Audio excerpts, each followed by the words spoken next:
Hey there, garden friends. I'm here with Justin, the Neanderthal himself of Neanderthal Farms. We're here to learn all that we can from a very successful home gardener, grower, urban farmer. Justin, tell us about where we are and what we're doing here. We are here in the heart of Fair Oaks, California. We are growing nothing but organic, local produce for everyone around here in Fair Oaks. So Justin runs Neanderthal Farms. It is a micro farm. If you say, I've heard of urban farms, but we're here at a suburban farm, which is pretty sweet. Justin's been nice enough to allow us to come in here, learn from him, and take us on a little tour of what he's set up here. It is an urban paradise, I will tell you what. Let's start off with your little arbor here. It is delightful. It is covered with, looks like, what we got, grapes here? Yes, we actually have 3 varieties. We have the Thompson's over there, table grape. We have a seeded red grape, and then I just grew this one last year. This is a flame seedless red grape. It looks like massive clusters are hanging down, but grapes aren't the only sweet treat in here. Come on in, let's take a look. Let's get a little bit tighter in here. What's really cool is this garden is really well developed. It's grown in. It's actually is established by some really old olive trees you got here. Can you tell us a little bit about your olive trees? Yeah, these are actually original orchard olive trees out here in Fair Oaks, California, about 95 years old. All this property used to be nothing but olive orchard. So we were lucky enough to be blessed with these mature trees here, which are supporting some of our phenomenal grapes over here. We have one tapped in the back over there into the root. Companion planting at its finest. Yeah, I love it. So we have a backdrop of these beautiful olive trees and now a super mature couple of grapes, but also come on inside because one other treat I want to show you are these berries. This is something that really caught my eye because I'm growing berries right now, but they're just kind of boring. They're along a fence. These ones are growing up. Look at those clusters right there. Oh my gosh, but look, these grapes have friends and look at all these blackberries coming in. That's awesome. Justin, what do you do to keep your berries looking so nice? We like to spread at least 2 to 3 inches of compost every 6 months and make sure heavy watering, especially in these hotter days. Especially with the heat wave coming, we're definitely going to be putting some shade cloth over anything over 100 degrees out to make sure no fruit gets burned on us. So, yeah, good to know. Yeah. Hey, I'm dying. Can you show me your tomato garden? Let's go. All right. So the heart and soul of Neanderthal Farms starts with Justin, but it also starts with his patch right here. We got his awesome tomato patch right back here. So tell us a little bit, Justin, about why are you growing these tomatoes? Where do they end up? And can I get my hands on some? Yeah, of course. So I started out like many of growers, couple tomato plants, and then once I met Brad of Wild Boar Farms, it became a big thing of growing for seed. So about 80% of the tomatoes I grow are for seed, and about 20% goes to restaurants local here in Fair Oaks, Shangri-La to name one. So there you go. Support your local cafes and restaurants. Yes. I love that fresh food. How does it get any better than that? No, it doesn't. So come on inside. We have some really interesting tomatoes here. So you brought up Wild Boar Farms. You're a bit of a wild piglet yourself, as am I. I love growing those tomatoes. They're so unique. They're interesting. They're kind of like, to me, they feel like the heirlooms of the future. Where flavor and all that kind of come together. Are you growing anything unusual this year in your tomato garden? Yes, 100%. Let's check them out. Oh, please. So one thing that caught my eye early and often in your garden is you were growing some pretty small tomatoes. What happened? Did you not fertilize? What's going on? The Willy Wonka of Brad strikes again. We have some micro tomatoes here, some new ones for his genetics. Those are Golden Hour, just released this year, and these are mini Marzanos. Micro plants, you could say the least. Almost more tomatoes than foliage on these guys. So yeah, they're super healthy, even though look how stout they are, and if you can actually feel the weight. This plant isn't even a foot tall, and it's got several pounds and probably several dozen little tomatoes on there, and they are. Let's give it a bite. Yeah, that's good. It's really good. Oh my God, that's awesome. Let me finish that. That is great.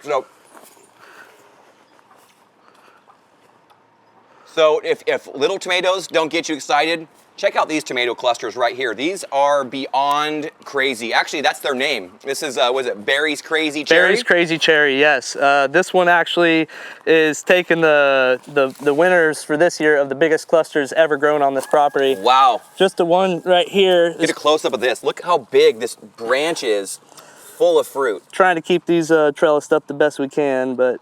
Yeah, right, just all that weight starting to fill up on there. So one little truss packed full of probably a couple hundred blossoms.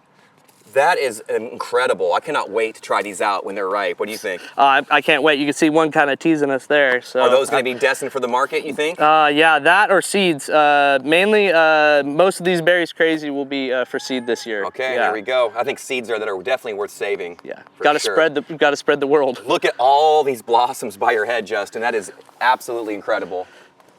Yeah, we got some big ones. The one right behind you, I think Brad was saying this might be the world record. Nice.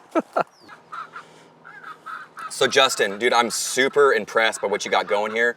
Can you tell me, like, what have you learned while growing tomatoes each season? I kind of feel like it's one of those things you just get better and better each year. Where are you at this year? What have you learned from? And what are the things that maybe just a normal person, a normie like me, can go home and maybe hopefully have some level of success as well? I think the number one thing starts with soil.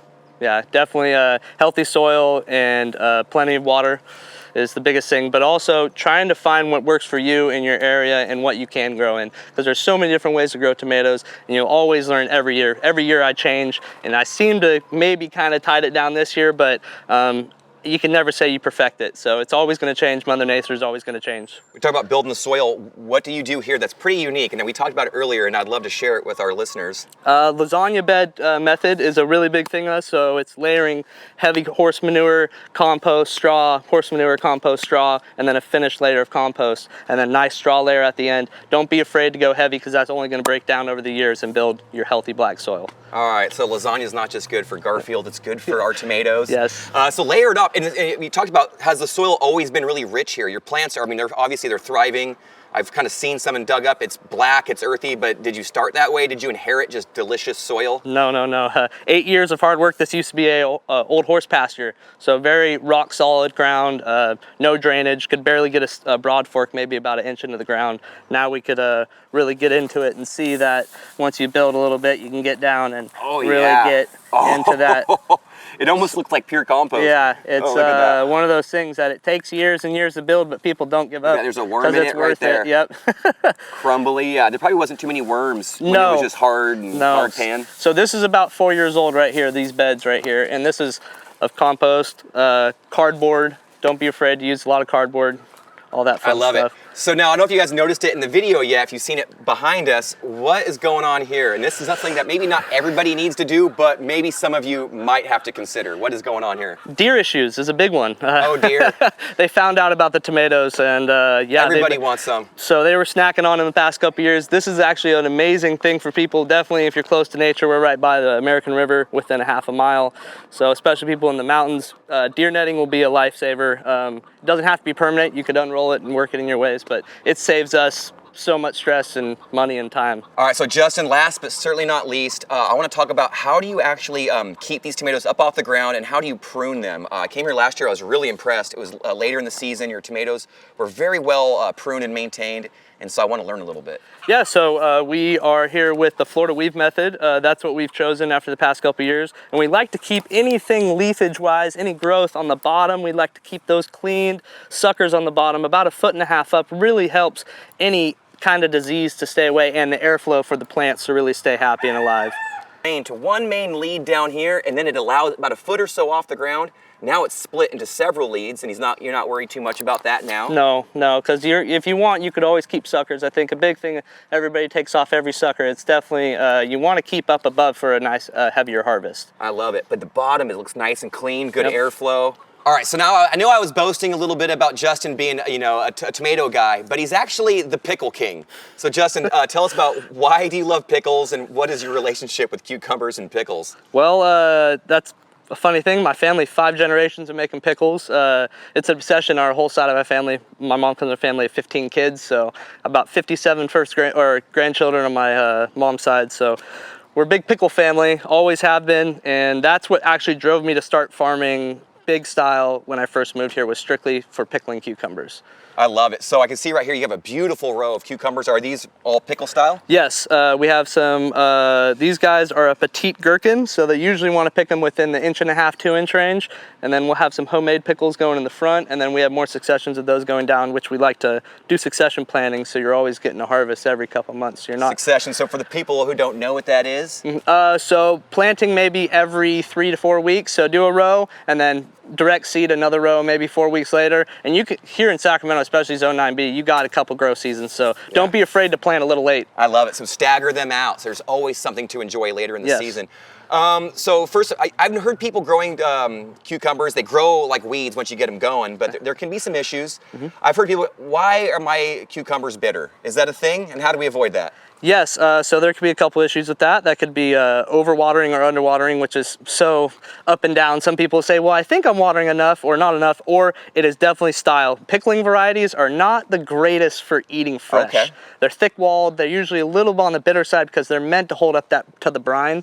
So without that, you would want to avoid maybe those for your fresh eating. I think that's a big misconception. All right, so variety matters, watering matters. Yes. What do you think are the best things to do if you really want a solid cucumber harvest? Clean trellising, so keep them up off the ground. I always think that cucumbers should be always up off on a trellis. It keeps away from pill bugs or anything that's going to want to eat your precious cucumbers. And it keeps them clean, and airflow, the same thing we were talking about tomatoes. They have suckers. You want to keep those clean, and any growth mainly about 1.5 feet off the ground, have a main stalk coming up. All right, now hotly debated topic.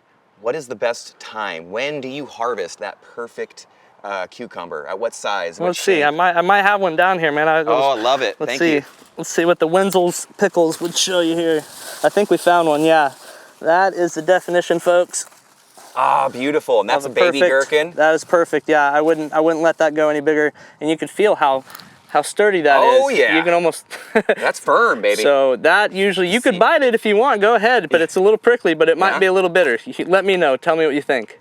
No, it's not bitter at all. No? God, Maybe it's in the soil or the water. I don't even care. I think it's just good. It's just delicious, man. Wow, I love fresh cucumbers. Yeah.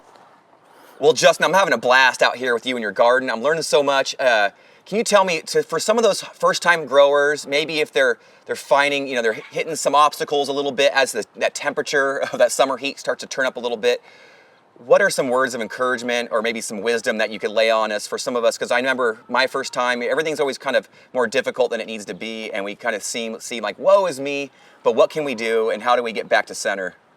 I mean, failure is the #1 success to, farming properly or gardening properly. You got to fail. Every farmer does, every gardener, home gardener does, small scale, big scale. You're never not going to learn something new every year. So don't give up. Always continue to garden. There's always something new to start. And if you can't learn from there, I know the next season you always learn.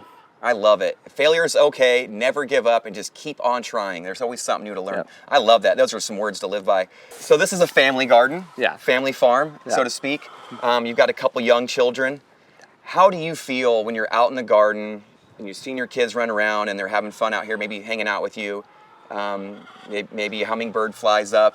How does that make you feel? It makes me feel like I'm doing something right in the world, especially for my family. It's how I grew up, and I want to make sure that they continue that path. And if they do, if they don't, they don't. But this is something that I think everybody in this world has to do once in their life, or if not, their whole life. It's a love that you have to really, really continue to work hard with, and it's a lot of sweat and tears, and success and failure. So yeah. Well, all the hard work is definitely paying off. I want to say that for certain. What do you think your grandfather? What do you think what do you think he would think about? He's how he think of all this? I think this is the main reason why I have the success, man. He's definitely looking over and helping with all the knowledge that he taught down and brought. And they've been here since the early 20s. So my family really is huge in here in Fair Oaks, and I love it. And that's why I want to continue to build the Fair Oaks soil here and make sure people know about Fair Oaks and the Neanderthal Farms. That's it. All right, well, you heard it from Justin, the Pickle King himself, the lead Neanderthal of Neanderthal Farms. If he can garden and grow here in a little patch of soil alongside his home, you can too.